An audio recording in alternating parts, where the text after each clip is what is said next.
এবছরেই তৌকির আহমেদের ৬০ বছর অতিক্রম হয়ে ৬১ বছরে পা দিয়েছেন।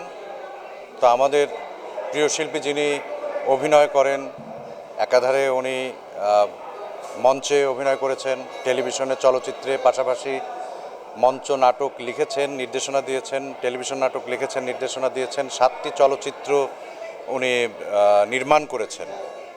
তো তার এই ৬০ বছর অতিক্রম করাতে আমরা ভাবলাম যে জন্মদিন তো পালন করা যায়, বরং আমরা জন্মদিনের পাশাপাশি তার কাজগুলোকে উদযাপন করতে চাই। তার ৭টি চলচ্চিত্র এবং এই যে এত নাটক এবং এত অভিনয়, তার কাজগুলোকে যদি আমরা উদযাপন করি, তাহলে শিল্পীর চেয়ে শিল্পীর কাজের গুরুত্বটাই আমার কাছে মনে হয় বেশি। যেই কাজ দিয়ে শিল্পীরা মানুষের হৃদয়ে জায়গা করে নেন, সেই কাজগুলোকে নিয়েই আমরা আজকে আলোচনা করব দিনব্যাপী।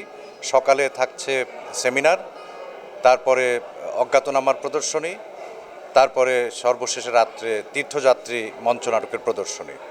এর মাধ্যম দিয়ে শিল্পীর কাজকে সম্মান জানিয়ে, শিল্পীর কাজকে উদযাপন করে আমরা তৌকির আহমেদের ৬০ বছর উদযাপন করতে যাচ্ছি।